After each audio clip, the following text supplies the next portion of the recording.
En primera plana, Carlos Herranz. Bienvenidos en Primera Plana, un programa de Radio Francia Internacional y de France 24. Esta semana ponemos el foco en esto que ven, en este objeto, en los celulares y cómo han sido la gran revolución de nuestros tiempos, cómo han moldeado nuestros cerebros y cómo han cambiado absolutamente nuestros tiempos. Nos acompañan para hablar de la revolución de los celulares en este estudio Israel Ayala, periodista especializado en tecnología. Bienvenido, Israel. Gracias por la invitación. Miriam Levant, cofundadora de la revista feminista Chic Magazine. Bienvenida, Miriam. Hola. Víctor Hugo Ramírez García, doctor en Ciencias Sociales por la Sorbona y profesor en Sciences Po. Bienvenido, Víctor. Hola, ¿qué tal? La revolución celular hoy en Primera Plana. El año 2007 se toma como referencia, como el comienzo de la revolución en las comunicaciones. En este año ocurrieron importantes eventos, como el lanzamiento del primer iPhone por la compañía Apple, y Google, a su vez, lanza el sistema operativo Android. Casi han pasado 15 años y toca hacer balance porque nuestras vidas han cambiado asistiendo a lo que algunos llaman la mayor revolución experimentada por el ser humano. Nuestro apéndice, los celulares, nos acompañan a todas partes, somos dependientes de ellos, para lo bueno y para lo malo. Es difícil imaginar un instrumento que haya cambiado tanto nuestra forma de ser, incluso moldeando nuestras capacidades. Quizá la pregunta sea cómo calibrar esta revolución que promete incrementarse aún más con el desarrollo de la 5G, tecnología 5G. Repasemos algunas portadas. Revista alemana Datum se pregunta en esta portada si los smartphones han acabado de arruinar una parte de nuestras vidas ya difícil de recuperar. El diario católico La Croix alerta en esta otra portada del peligro que suponen las redes sociales para los adolescentes, ya no solo por el tiempo de consumo, también por el fenómeno del acoso en redes.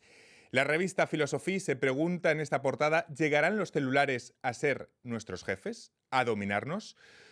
Bueno, no sé si esta pregunta es retórica, pero estamos sometidos a los celulares y esta es la gran revolución humana de nuestro tiempo. Es decir, ¿cómo calibrar sometimiento y libertad en esta ecuación? Israel.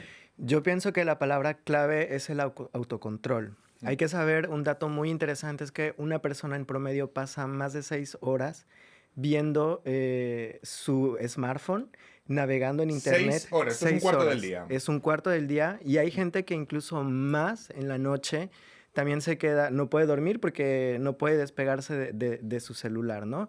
Y los usos que le da la gente es principalmente para encontrar información, estar en contacto con sus amigos o para buscar productos, ¿no? Entonces son cosas que son cotidianas, pero yo creo que la palabra clave es el autocontrol, saber cuándo es mucho y saber cuándo hay que poner un alto, ¿no? Y también saber desconectarse. Quizá lo que pasa es que nos cuesta, ¿no? Poner el cursor, ¿no? Saber dónde está el cursor.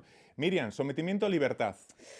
Es difícil contestar a eso porque depende, creo, de tu profesión. Yo que soy periodista, por ejemplo, es parte de mi trabajo y todo está muy vinculado. Tu vida privada está muy vinculada a tu vida profesional.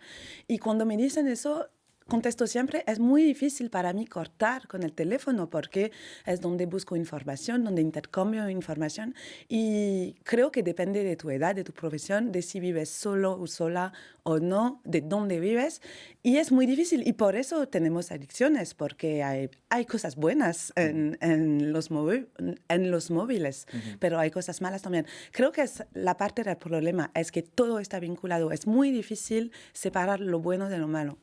Víctor. Estamos atravesando todavía una de las pandemias más fuertes que hayamos pasado en la historia, que hayamos registrado, y el uso de los móviles creo que fue vital para muchos, estar acompañando a nuestros seres queridos desde los hospitales en las cuarentenas. Entonces creo que hay contrastes en el uso de los celulares. Por ejemplo, podríamos preguntarnos si hubiera habido una primavera árabe sin el uso de los celulares, o si las protestas de Hong Kong en 2020 hubieran tenido la misma efectividad.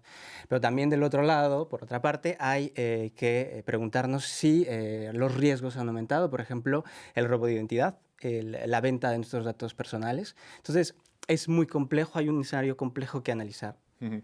El año 2007 se toma como referencia, lo decía en la introducción, con la explosión de los smartphones.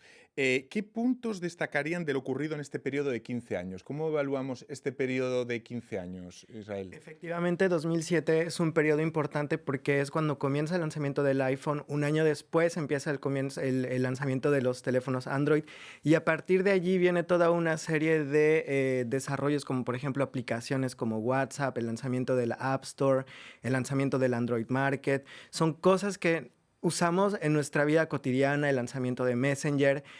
Y es como un cambio radical porque acabamos de salir de un periodo de pandemia en donde todo lo que nos parecía imposible o lo que digamos, gobiernos, la digitalización de los gobiernos, el teletrabajo, gracias a este pequeño aparatito puede ser posible. Puede ser posible tener conferencias vía Zoom, estar conectados con nuestra familia que no podíamos ver porque había restricciones de viaje.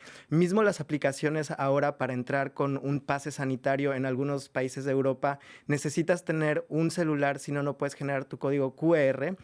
Y también hay que entender que quien no tiene hoy un celular puede tener varias restricciones, ¿no? Es decir, si tú no tienes hay 9% de las personas que tienen un celular que usan un celular que no es un smartphone.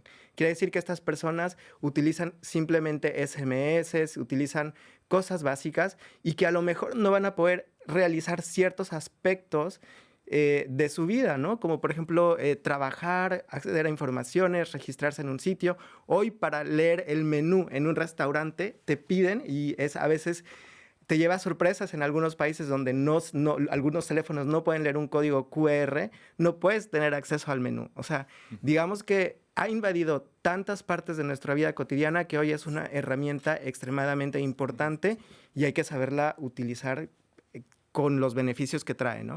Lo que está claro es que si dedicamos 6 horas al día al smartphone, hay capacidades cerebrales del ser humano que se han ido moldeando a ese uso. ¿Qué capacidades humanas creen que ha cambiado para bien y para mal los smartphones? No sé, como lo decíamos antes, la capacidad de concentrarse, claro, ha bajado. La lectura, a mí me gustaba mucho leer y leemos mucho menos. Es verdad que la concentración está claro que ha bajado. Ha bajado porque siempre hay que apagarlo. Hay Pero impactos continuos. claro, hay siempre un bip, siempre un mensaje, siempre algo pasando. Así que si quieres cortar, tienes que dejar el móvil en otra habitación. Pero ¿quién hace eso? Es muy difícil. Es lo de la adicción, que queremos dejarlo, pero no lo conseguimos.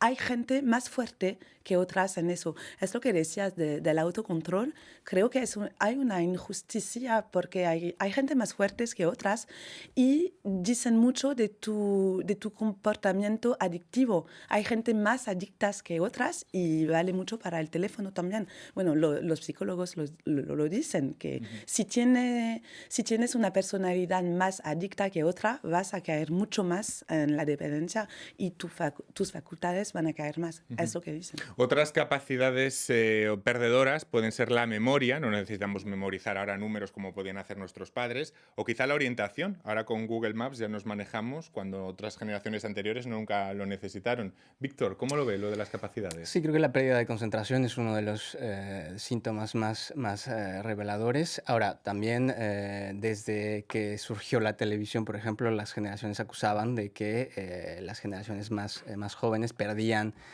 concentración, perdían retención. Es decir, hay que hacer como un estudio más detallado sobre estas nuevas tecnologías que vienen desde antes. A mí lo que más me llama la atención es el promedio de edad a la que se le da a un niño o a una niña un celular, en el que ya se le otorga la capacidad de tener todo este universo a la mano, y que en Francia, por ejemplo, es de 10 años alrededor, y el desinterés de los padres, porque 7 de cada 10 padres y madres de familia no saben lo que sus hijos y sus hijas están haciendo, están teniendo acceso en redes. Claro, pero eso es tremendo, porque si sus compañeros de clase tienen el smartphone, ¿cómo privas a tu hijo de tenerlo? Es un poco... Y luego está la cuestión de desintoxicarse. ¿Cómo se desintoxica uno de un smartphone? Es decir, ¿qué herramientas tenemos, Israel, para saber que tenemos una adicción? Exacto, mira, de hecho es súper interesante porque la adicción al teléfono se llama nomofobia, es decir, el miedo a no tener contigo el celular, ¿no? Y lo hemos experimentado, yo creo, todos. Esa sensación la hemos experimentado siempre todos en algún momento. Exactamente. Otra cosa es la adicción. Y lo que genera es ansiedad, ¿no? Entonces, primero hay que saber controlar esa ansiedad al no tener el celular. La otra parte, ¿cómo lo podemos hacer? Pues simplemente cuando no es necesario usar el celular, desactivas las notificaciones, lo puedes poner en el modo avión, pero al final de cuentas es una decisión personal y hay que tener mucho control mental de saber decir cuándo sí lo puedo usar, en qué situaciones, cuándo ya es demasiado, ¿no? Y si lo requiero usar ya sea por para medios profesionales, ok, pero si ya estoy pasando a, por ejemplo, un fenómeno que se llama el bumping, que es conectarte hasta las altas horas de la noche, seguir con tu teléfono y no poder dormir, en ese caso, pues ya representa una señal de alarma, pues porque ya es demasiado tiempo, ¿no? Y también hay otro fenómeno que se llama como fobbing, que es cuando el otro no te responde un mensaje que le has enviado y te empieza a dar ansiedad, ¿no? Entonces genera todo este tipo de trastornos tremendos que finalmente yo creo que se detienen con mucho autocontrol, mucho saber cuándo sí, cuándo no, y mucho control mental. Claro, pero se nos da toda esta tecnología y se nos habla de autocontrol. Pero por otra parte lo que tendremos que pensar es que se necesita educación, ¿no? Porque como decía Miriam antes, es también muy injusto, ¿no? Para que se nos entregue tanta tecnología que muchas veces dependa de nuestra capacidad para no tener una adicción a ella, ¿no? La educación tiene que formar parte de esta ecuación. Sí, del autocontrol. Hay gente que no puede hacer eso y yo leía historias de digital detox que se pone muy de moda porque hay gente que no consigue hacer eso, así que la única forma que tienen para desintoxicarse es dejar el móvil durante una semana. Y leía algo de una bloguera. Las blogueras son muy dependientes y decía que no se daba cuenta de todo lo que podía hacer sin teléfono. No es solo no contestar un mensaje, pero es tener el espacio mental para pintar su departamento, que no lo hacía, o no sé, leer un libro, por ejemplo, pero también el ejemplo que era muy interesante que daba, estar en un restaurante con amigos sin el móvil en la mesa, sin tomar fotos de lo que comes, y eso es una sola foto, un solo mensaje y tal, pero si sumamos todo, es mucho tiempo donde no estamos de verdad con la otra persona. Eso del vínculo social es muy interesante porque te permite tener más vínculos con gente, es lo que decía, pero a veces estás sin estar y muchas veces estar sin estar. Así que la digital detox pura es un poco extrema, pero creo que funciona. Nunca lo he probado. Me da mucho miedo probarlo. No estoy lista. A lo mejor lo tenemos que empezar a pensar todos, a hacerlo de la digital detox. Vamos a hacer en este punto una breve pausa y enseguida volvemos aquí en Primera Plana para hablar de esta revolución de los celulares. Hasta ahora.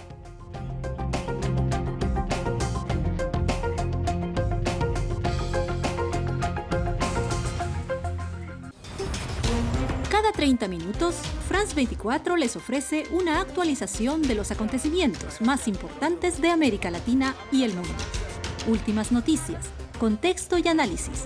Todo lo que necesitas saber para estar bien informado. Noticias en France 24 y france24.com. Todas las semanas tenemos una cita para hablar de mujeres.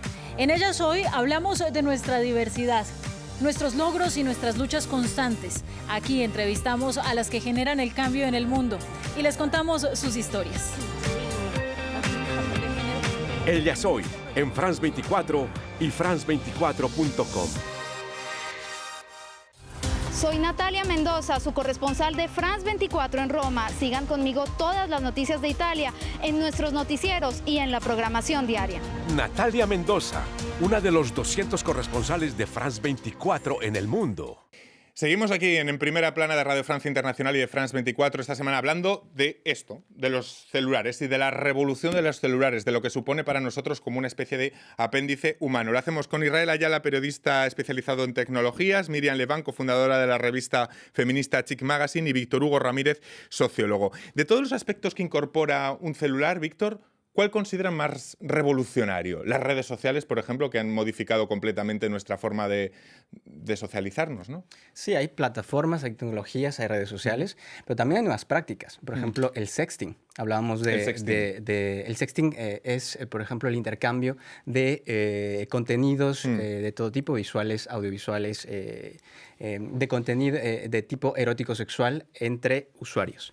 Y hablábamos de si hacía falta educación sobre el uso de tecnologías. Y hace falta educación sobre estas nuevas prácticas que se empiezan desde nuestros adolescentes, desde las nuevas generaciones, ¿no? Quienes han intentado un poco, qué ministerios de educación han intentado meter políticas de ciberseguridad y de sexting. Está, por ejemplo, Australia, Reino Unido, Montreal y algunos lugares en Estados Unidos. ¿Cuál ha sido la reacción? Padres y madres que dicen no podemos tratar estos temas todavía porque nuestros niños y niñas son todavía muy jóvenes, cuando en realidad le estamos dando un celular a un niño, a una niña de 10 años. Entonces hay estos problemas de las políticas educativas que necesitamos hacer frente desde ya. ¿Dirían que somos más informacionalmente competentes gracias a los smartphones, más capaces de encontrar un dato rápidamente, pero mucho más incapaces de retener ese mismo dato que hemos ido a buscar? Yo creo que sí, porque bueno, tienes la facilidad de tener ya internet. Hoy cualquier cosa que tú quieres buscar lo haces a través de Google. Quieres saber dónde se encuentra un restaurante, lo haces a través de internet. Quieres tener un review de un producto, lo haces también a través de tu smartphone. Quieres encontrar, no sé, nuevas personas. De hecho, 29% de las personas que tienen un smartphone lo usan para encontrar pareja. Es un dato súper interesante que salió.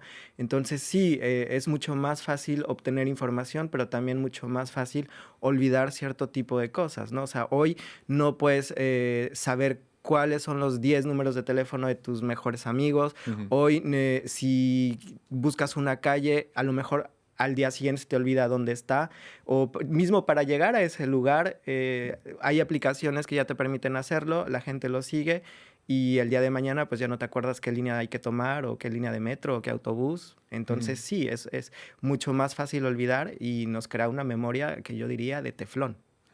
Hablaba Víctor del sexting, lo nombraba antes también Miriam, el tema de la educación. Quizá el punto sea si creen que la educación en nuevas tecnologías es suficiente, la que se está dando ahora mismo en las escuelas. Sí, no sé, hace tiempo que no voy a la escuela y me pregunto cómo están educados los jóvenes, es lo que decías.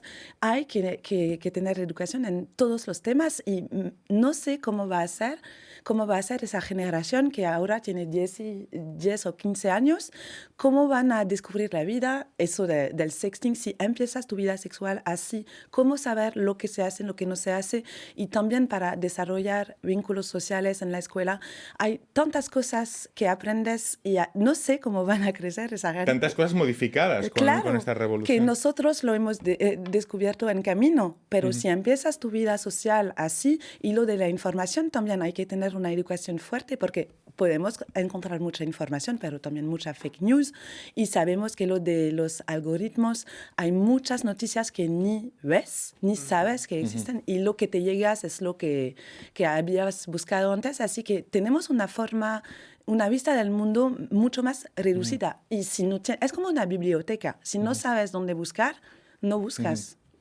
Claro, hablando de la educación, nombraba antes, Víctor, la educación de padres que no saben cómo utilizan esos niños el smartphone, pero a pesar de ello, la escuela debe garantizar una educación en este tipo de tecnologías, pese a que tus padres no conozcan o sean ignorantes respecto a ello. Completamente. ¿No? Yo que me dedico a políticas educativas, siempre he tenido la oportunidad de estar en contacto con padres y madres de familia que se preocupan por lo que las nuevas tecnologías, los celulares, el internet trae hacia sus hijos.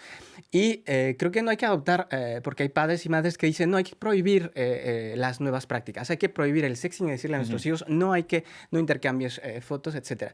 Del lado libertario dirían es mi libertad si yo intercambio fotos de contenido íntimo, erótico, sexual con quien yo quiera, etc. Lo que hay que hacer es políticas educativas que orienten a las nuevas generaciones sobre los riesgos que tienen las nuevas prácticas, porque hay prácticas que llegaron para quedarse, que ya forman parte de nuestra cotidianidad. Protocolos también de seguridad, protocolos de ciberacoso.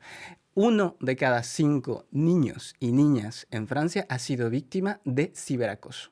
Entonces, creo que son cifras que nos tienen que llevar a tomar cartas en el asunto y a diseñar políticas educativas concretas en estos temas. Desde luego son cifras que interpelan, como también lo hace esa nueva tanda de documentos filtrados de Facebook que reafirman la obsesión de la compañía por atraer a usuarios adolescentes a Instagram, a pesar de los estudios internos de la compañía que revelaron que la presión por la perfección y el algoritmo de la red social producen un efecto tóxico en muchos de ellos. Israel, antes de hablar de ello, me gustaría preguntarte cómo funciona esta guerra por los adolescentes entre las grandes redes sociales, entre Facebook y la China TikTok. ¿Es una verdadera batalla de marketing por los adolescentes a lo que estamos asistiendo? Yo creo que más que una batalla de marketing es una batalla por el Big Data, la información, a qué hora estás conectado, con quién te conectas. Hay toda una mina de oro escondida en la metadata que obtienen estas aplicaciones, sobre todo en TikTok, que es la que más peligro, yo diría, es la más peligrosa, porque pues ahora en Estados Unidos acaban de aceptar que TikTok pueda recabar datos biométricos, tus huellas digitales, reconocimiento facial.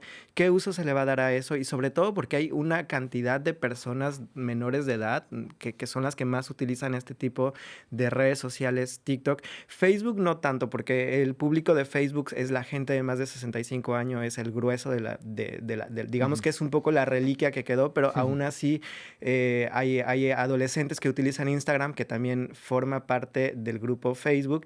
Y lo que pasó con Instagram es que te crea una falsa imagen de la persona, o sea, la persona a través de los filtros, una vida que no existe, una vida creada, ¿no? Entonces, una superficialidad. Y justamente hablando de la parte que tocabas del acoso hacia los niños, por ejemplo, en TikTok hay tendencias. Últimamente hubo una que se llamaba Anti-2010, que iba en contra de los niños nacidos en el 2010. Y los acosaban en la escuela, les decían que eran unos malnacidos por haber nacido en ese mail, y todo venía por una tendencia que se creó en TikTok. Entonces, hasta ese punto puede llegar la viralidad de ciertos contenidos. Es alucinante, de verdad. Bueno, claro, es el peligro de la vida a través de filtros, que es lo que nos muestra Instagram, que es algo muy peligroso, claro, para adolescentes. Incluso había estudios internos que... Y sobre todo para mujeres que sabemos que son más víctimas de la presión, de los dictados, de la belleza física. Y Instagram tiene muchos problemas por eso, porque Instagram dice, creo que 30% de los adolescentes mujeres dicen que se ponen depresivas por causa de Instagram, porque hay demasiada presión de la imagen perfecta de los filtros. Y lo que es interesante, y yo quería hacer búsqueda sobre eso, es el fenómeno de la cirugía estética. En los jóvenes se ponen más y más importantes por causa de los filtros, porque las mujeres quieren conseguir este cuerpo con talla muy fina, con lo de las nalgas, no sé. Hay nuevos cuerpos por Instagram que se están creando, y las mujeres jóvenes quieren este cuerpo y creen la cirugía estética. Es un fenómeno muy fuerte ahora, y no nos damos cuenta en París, en nuestra edad, que hay que tener mucho cuidado en eso. Y en América Latina creo que es muy fuerte. Y en Francia, como tenemos este mito de la belleza natural y todo, no nos damos cuenta de que está subiendo mucho por los filtros. Víctor. Me suena el doble estándar de Instagram y de Facebook sobre mostrar los pechos, prohibir mostrar los pechos mujeres, cuando en realidad lo de los hombres está perfecto. Además, también hay que separar, ¿no?, las tecnologías de los paradigmas culturales, porque, por ejemplo, no vamos a culpar a los automóviles de los accidentes automovilistas. Es decir, vivimos los paradigmas estéticos, los vivimos dentro de las redes, dentro de las tecnologías y fuera. Los anuncios estamos inundados en el metro, en la vía pública, de estos modelos de perfección, de belleza estética, que son obviamente sexistas, patriarcales y muchas veces racistas también. Y a todo esto se le suma ahora la tecnología 5G, Israel, que promete aún más velocidad y más revolución. Explícanos en qué consiste y cómo va a cambiar nuestra vida, la 5G. Pues la 5G ya viene desarrollándose desde años atrás y es el next step hacia que viene después de la tecnología 4G. ¿Qué quiere decir esto? Que en el futuro vamos a tener más realidad virtual, más realidad aumentada, el desarrollo del Internet de las cosas, es decir, varios objetos conectados al mismo tiempo. Estaba leyendo que es una tecnología que es es 1000 veces más rápida. Vamos a poder tener 20 gigabytes por segundo. ¿Y qué quiere decir eso? Que, por ejemplo, el día de mañana vamos a poder tener cirugías realizadas a distancia a través de un robot, por ejemplo. Vamos a tener autos autónomos conectados manejando sin conductor. Vamos a tener estados del tráfico en tiempo real en varias ciudades para tomar decisiones. Y es una tecnología que básicamente fue creada para las empresas, no para el usuario, o también para los gobiernos, ¿no? Es decir, cómo manejar sistemas complejos a través de una tecnología que llegue al usuario y poder tomar decisiones al instante, ¿no? Me imagino que lo del día de mañana es literalmente mañana, ¿no? Sí, y bueno, en algunos países está muy desarrollado, comienza ya a implantarse, hay 60 países donde ya tienen tecnología 5G. En América Latina hay desarrollos en ciertas ciudades. En México el desarrollo, digamos, moderado empezará a partir de 2022, en otros países de América Latina como Argentina en 2023, así que hay una disparidad porque también es una tecnología costosa, la penetración todavía no es alta y hay que hacer muchísimos tests. Bueno, a modo de conclusión, con lo que nos está contando Israel, no sé si creen que los smartphones están determinando muchos de nuestros comportamientos y todavía lo van a hacer más a futuro, nuestra forma de pensar, de informarnos, incluso de votar. Víctor. Sí, claro que sí. Los cambios están ahí, son cambios culturales, son cambios de adaptación de nuevas generaciones a nuevas tecnologías, y con la 5G también creo que va a ser todo un tema. A mí lo que me llama la atención es el tema de compatibilidad, es decir, vamos a tener que cambiar nuestros aparatos para que sean compatibles, va a haber una ola de consumo que va a hacer que cambiemos nuestros y que además tiene efectos de emisión de carbono, es decir, la manufactura de los celulares tiene efectos de emisión de carbono sobre nuestros ya problemas de cambio climático. Pues aquí lo dejamos, no tengo tiempo para más, pero ha sido un placer, Miriam, Víctor, Israel, compartir con ustedes esta edición de En Primera Plana en la que hemos hablado de la gran revolución de los celulares. Y a todos ustedes, hasta la próxima semana en Primera Plana. Gracias.